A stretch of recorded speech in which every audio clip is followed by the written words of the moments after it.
Halo guys, selamat datang kembali di Pojok Seram. Hari ini gue akan menceritakan film dari Vietnam yang berjudul Home Sweet Home. Ayo kita mulai.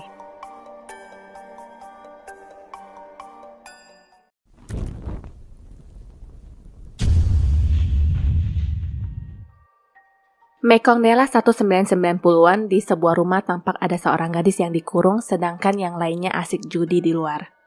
Cermin di dalam ruangan itu tiba-tiba pecah dan menarik perhatian mereka. Tak disangka, gadis yang tadinya baik-baik saja sudah tergeletak dalam keadaan mata terbuka dan meneteskan darah. Setelah itu, seorang pria bernama Tien Tam yang katanya baru saja pulang dari rumah sakit seakan mengenang masa-masa kecilnya dulu bersama sepupunya. Di rumah besar itu tinggal seorang kakek, orang tua, pamannya yang bernama Ut, dan seorang nenek sebagai asisten rumah tangga. Tam lalu membuka sebuah kamar dan di sana lagi-lagi dia mengenang masa kecilnya. Setelah itu Tam bertanya kenapa kamar Lam digembok. Ut langsung berjalan pergi dan ibunya mengarang cerita dengan berkata kakeknya telah mengusirnya. Alasannya karena Lam yang berumur 16 tahun itu hamil di luar nikah. Hal itu terdengar aneh di mana Tam mengingat hari sewaktu dia mengalami kecelakaan, kakeknya mengalami stroke, bagaimana bisa kakek yang sudah renta mengusirnya. Ibunya menjawab 6 bulan sewaktu dia koma dulu banyak yang telah terjadi dengan keluarga mereka. Tam masih mencurigai pasti ada sesuatu yang tidak beres dan bertanya tentang pamantu yang tidak lagi bekerja sebagai pengayuh perahu pribadi di keluarganya. Ibunya beralasan mereka tidak lagi mempunyai uang untuk mempekerjakan dia. Setelah itu Tam pun kembali ke kamar dan sekilas seperti mendengar suara nyanyian perempuan. Di saat dia mencuci wajahnya, cermin lipat di depannya bergerak sendiri. Dia pun membukanya kembali dan kaget melihat penampakan seorang perempuan berambut panjang yang tertangkap di cermin. Nenek dan ayahnya segera menghampirinya dan menanyakan apa yang terjadi. Tam mengatakan dia melihat sesuatu dan ayahnya menganggap itu hanyalah halusinasinya saja, sedangkan nenek seperti tahu ada sesuatu. Malamnya sewaktu mereka makan malam bersama, Tam mengambil sepotong paha ayam dan terjatuh. Soal paha ayam itu mengingatkan kejadian di masa lalu sewaktu ibunya memarahi Lam karena mengambil paha ayam satu-satunya yang disiapkan untuk Tam. Saat itu Ut juga berkata tidak usah menangis, masih ada kepala, leher, dan sayap. Ambil saja itu. KFC jagonya ayam. Kemudian kakeknya bereaksi dengan meletakkan mangkok nasinya. Zaman dahulu itu sebagai bertanda ketidaksenangan dan akhirnya Ut mengajak putrinya pergi sambil memarahinya. Sao mày không chết theo má mày đi, báo tao hoài vậy? Setelah mereka pergi, kakek mengajak mereka untuk melanjutkan makan bersama. Kembali ke momen sekarang, Tam mulai tidak selera makan dan mengatakan ingin melihat keadaan Lam. Ibunya langsung berkata tahu di mana dia berada saja tidak bagaimana mau melihat keadaannya. Tam berkata dia sesungguhnya susah mempercayai cerita yang mereka katakan kepadanya, apalagi dia seperti melihat sosok aneh di cermin. Merasa ada yang disembunyikan, Tam pun memilih permisi dan berjalan pergi. Setelah itu Un menghampirinya dan berkata dia sebenarnya juga merindukan putrinya, tapi lebih baik dia pergi dari rumah itu karena sudah bersalah. Apapun yang dikatakan oleh pamannya, Tam tetap meragukan semua itu. Ut menjawab sebenarnya kesalahan terbesarnya itu adalah terlahir sebagai perempuan. Tam berkata ulang tahunnya akan segera tiba dan dia ingin menggunakan kesempatan itu untuk menyebar kabar di kota dan berharap Lam bisa kembali ke rumah. Ut hanya menjawab sudah malam dan akan membicarakan ini lain waktu lalu berjalan pergi. Tam lalu kembali ke kamarnya dan sekilas terdengar suara nyanyian. Entah apa yang dipikirannya, dia melihat ke bawah ranjang tapi tidak menemukan apapun. Di luar, nenek tampak sedih membakar sesuatu. Tengah malam ada seseorang yang masuk ke kamar Tam dan ada suara yang berkata, "Sepupu, bangun sepupu." Tam bangun dan melihat sesosok perempuan yang dia panggil Lam. Gadis itu menyuruhnya untuk tidak berisik dan mengajaknya menangkap kunang-kunang sambil berlari keluar. Sesampainya di sawah, Lam berkata maaf sudah membuat Tam sedih. Tam mengajaknya untuk pulang ke rumah, tapi Lam berkata dia tidak bisa karena kakek tidak mengizinkan dan mengalihkan pembicaraan dengan berkata, kunang-kunang di sana sangat indah sambil berjalan pergi. Tam pun kehilangan jejak Lam. Ada sebuah nyanyian dan di saat Tam membalikkan badan, dia melihat sesosok perempuan aneh seperti orang-orangan sawah yang berlari cepat ke arahnya yang ternyata cuma mimpi. Besoknya, Tam berencana ingin membakar dupa di kuil milik keluarga, tapi anehnya tempat itu digembok. Ibunya kebetulan lewat dan berkata dia yang menggembok ruangan itu dan membebas tugaskan Tam untuk melakukan hal tersebut karena mempertimbangkan kesehatannya. Nah, sewaktu mereka berjalan pergi juga itu ada kenangan di mana mereka berpas-pasan dengan Lam yang berkata ingin pergi ke sekolah bersama Tam. Hal itu langsung dipatahkan oleh ibu Tam yang sinis dengan berkata anak perempuan untuk apa bersekolah, hanya ingin menulis surat cinta kepada laki-laki. Besoknya Tam berjalan di sekitaran kampung dan gak sengaja melihat ayahnya sedang main gila di perahu bersama seorang wanita. Ayahnya yang melihat Tam langsung refleks mendorong wanita selingkuhannya ke sungai. Tam segera loncat ke sungai yang bermaksud ingin menolong wanita itu, tapi gak taunya dia yang tenggelam dan beruntung bisa diselamatkan oleh orang lain. Perjalanan pulang, si Babe berpesan agar apa yang dilihatnya barusan tidak diteruskan lagi ke maknya untuk menghindari perpecahan piring gelas di rumah. Sewaktu Tam bersih-bersih di kamar mandi, lagi-lagi dia berhalusinasi melihat air yang ada di baskomnya itu berubah warna. Setelah selesai mandi, dia pergi menghampiri kakeknya, dan momen-momen itu mengingatkan dia tentang Lam yang menemui kakeknya untuk memberikan sapu tangan hasil sulamannya. Jangankan menerima hadiah itu, melihat saja kakek tidak mau. Sungguh terlalu. Tam mengatakan dia sangat merindukan sepupunya Lam dan memohon agar kakek memaafkannya. Entah si kakek sebenarnya juga menyesali perbuatannya atau tidak, tapi terlihat dia menggenggam sapu tangan tersebut. Setelah itu Tam berjalan di sekitaran sungai dan dipanggil oleh pamantu, orang yang dulu pernah bekerja dengan keluarganya. Tam pun menaiki perahu dan berbincang-bincang dengannya. Tam masih menyinggung soal Lam dan tiba-tiba dia mendengar suara nyanyian Lam, tapi pamantu malah tidak mendengar suara apapun. Malamnya sewaktu Tam sampai di rumah, dia mendengar omongan kedua orang tuanya bersama Paman Ut seputar harta warisan. Tiba-tiba seperti ada bayangan lewat dan Tam pun mengikuti bayangan tersebut. Diceritakan kembali, anak-anak si kakek ini selalu ngomongin uang dan harta. Kakek berkata bersyukur karena buta, jika tidak dia akan kesal melihat wajah-wajah maruk dari anak-anaknya. Sekali lagi kakek menegaskan bahwa dia tidak akan membagikan hartanya untuk seorang pemabuk, tukang judi dan tukang main perempuan seperti ketiga orang ini.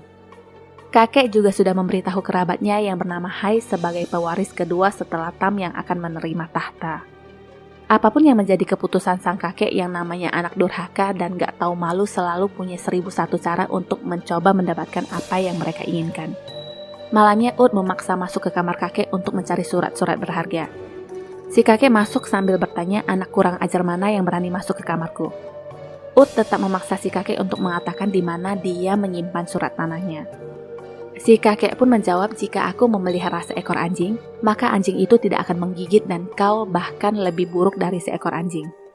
Karena kesal, Ut mendorong ayahnya sendiri lalu berjalan pergi. Karena peristiwa itulah, si kakek menjadi stroke.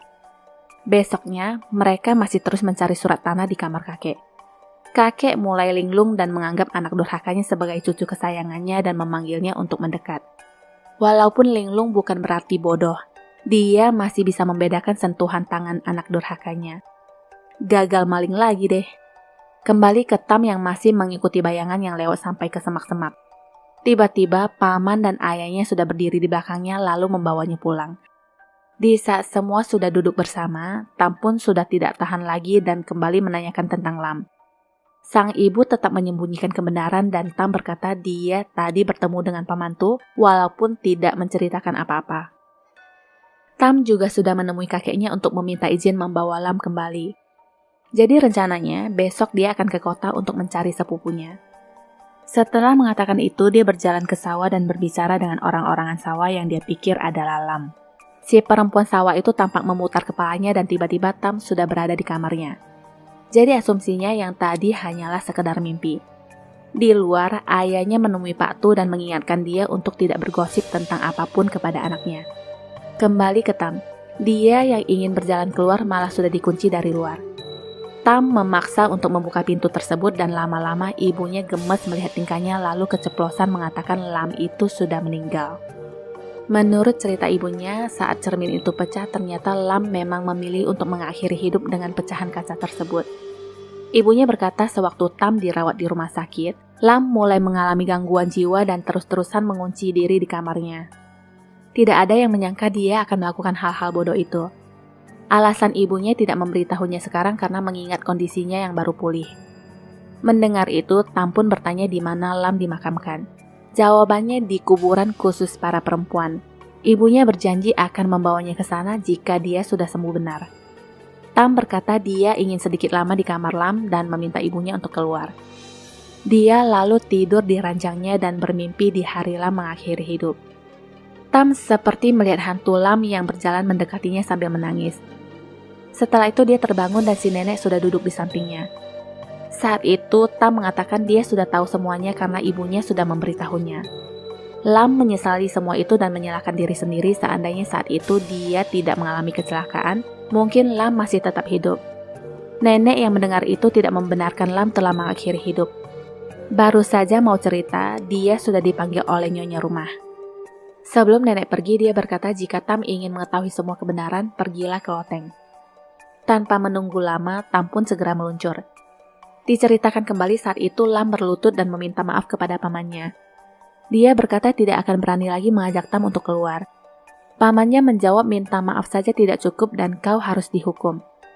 Di sana juga ada bapak tak bergunanya yang diam saja tanpa berkata apapun. Walaupun Lam sudah menangis dan meminta maaf, tetap saja semuanya sia-sia dan pamannya menyuruh ayahnya sendiri yang memberikan pelajaran kepada putrinya. Saat itulah Lam dihajar habis-habisan. Tam menemukan sebuah pecahan kaca yang menangkap hantu Lam dan pecahan itulah yang digunakan untuk mengakhiri hidup. Di sana juga ada jerami orang-orangan sawah yang membentuk seorang wanita. Pecahan kaca itu lalu mengingatkan masa lalu Lam yang digampar oleh bibinya karena memecahkan cangkir minuman. Kehidupan Lam di rumah itu tak lebih dianggap hanya seorang pembantu, sedangkan Tam dianggap putra mahkota. Ayah dan yang lainnya begitu menganak-emaskan Tam karena dia akan mewarisi harta kakek setelah berusia 22 tahun nanti. Hari yang dinanti-nanti pun tiba, ulang tahun kedua-dua dan Tam disuruh menghadap kakeknya. Di luar dugaan, tepat di depan kakeknya, Tam malah berkata dia tidak ingin menerima warisan. Orang tua dan pamannya pun tidak terima dan terus mencari surat tanah di kamar kakek. Yang paling kasar itu Ut yang sangat kurang ajar ingin menggeledah badan ayahnya. Sepotong aksi itu mengingatkan kejadian masa lalu di mana Ut mendorong dan memarahi Lam yang akhirnya ditolong Tam. Kembali ke momen sekarang. Antara paman dan keponakan pun bersih tegang dan terhenti di saat kakek berkata,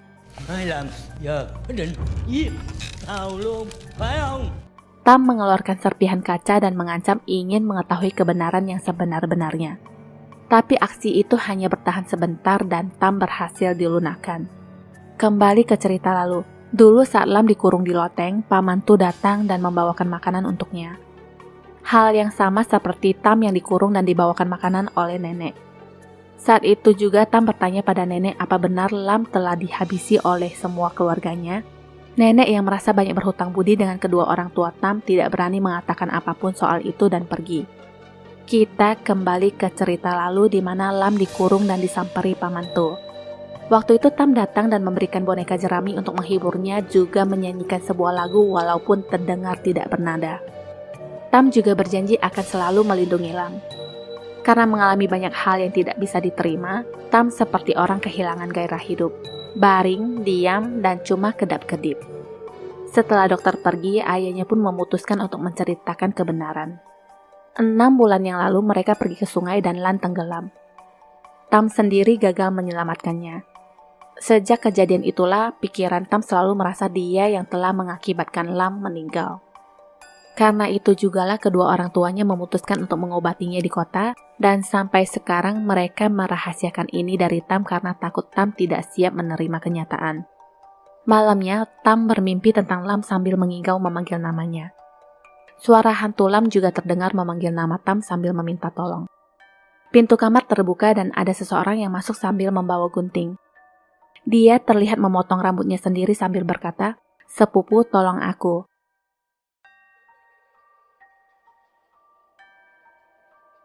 Lagi-lagi ternyata hanya mimpi dari si bocah. Di luar, kedua orang tuanya masih merencanakan hal busuk untuk merebut harta kakeknya. Tam sendiri berjalan ke kamar kakeknya. Di sana, kakeknya meminta Tam untuk menurunkan kalender yang ternyata di balik kalender itulah semua surat-surat berharga disimpan. Kakek menyerahkan semua surat-surat berharganya kepada sang cucu dan berpesan agar dia pergi ke kuil keluarga jika ingin menemukan jawaban atas apa yang dia mau ketahui. Setelah itu, Tam pamit pergi dan segera menuju ke kuil tersebut. Orang tua Tam sendiri berjalan menuju ke kamar kakek dan mendapati tetesan darah di lantai. Ketika lilin dinyalakan, hal itu bertepatan dengan kakek yang menyebut nama kedua cucunya Tian Tam dan Hai Lam. Di kuil itu ada foto Tam dan si kakek terus berkata kakek minta maaf kepada kalian berdua, lalu sengaja mengakhiri hidup dengan menjatuhkan lampu minyak. Jadi ceritanya dulu, Tam tenggelam dan Lam berhasil diselamatkan. Jasad Tam lalu dibawa ke rumah dan Lam dipersalahkan untuk kejadian ini lalu dikurung di loteng. Lam sendiri juga merasa sangat bersalah dan selalu mengenang Tam dengan boneka jeraminya. Lama-lama dia menjadi gila dan memotong rambutnya. Nah, yang terjadi adalah rambut panjangnya itu dijadikan wig dan dipasang ke boneka jerami, sedangkan Lam sendiri bertingkah seperti Tam. Jadi seolah-olah dia adalah Tam dan boneka itu adalah Lam. Karena Lam sudah gila, dia dibawa berobat ke rumah sakit jiwa, dan setelah mulai pulih, orang tua Tam menjemputnya kembali lalu menjadikan dia sebagai anak mereka. Tentu saja mereka melakukan itu semua karena mengincar harta warisan yang akan diberikan kakek kepada Tam nanti. Jadi apa yang dialami di rumah itu semuanya dijalani oleh Lam sebagai Tam. Sementara situasi semakin genting di mana terjadi kebakaran di kamar kakek, Lam yang sudah mengetahui kebenarannya hanya bisa menangis sedih. Tak lama setelah itu pamannya datang dan menanyakan surat tanah agar diberikan kepadanya. Lam enggan memberikan surat tanah itu dan nenek tiba-tiba sudah berada di sana dengan memegang pisau. Si nenek berkata apapun yang terjadi hari ini, dia memilih untuk berbuat benar dan menentang tuannya. Nenek menyuruh Lam segera lari dan tuannya benar-benar ditusuk. Api dari kamar kakek semakin membara. Lam yang lari bertemu dengan ayahnya sendiri dan mencekiknya hanya karena ingin menguasai surat tanah tersebut. Beruntungnya paman Tu datang dan Ut tumbang dihajar pakai kayu. Setelah itu mereka segera kabur dengan perahu. Di tengah jalan, Lam membuang surat tanah itu ke sungai dan tamat. Waktu tidak merubah seseorang tetapi waktu memperlihatkan wajah orang yang sesungguhnya. Terima kasih sudah menyaksikan shortcut film ini. Jangan lupa subscribe, like, and share. Juga menyalakan lonceng notifikasi untuk updatean film menarik lainnya ya. Sampai jumpa.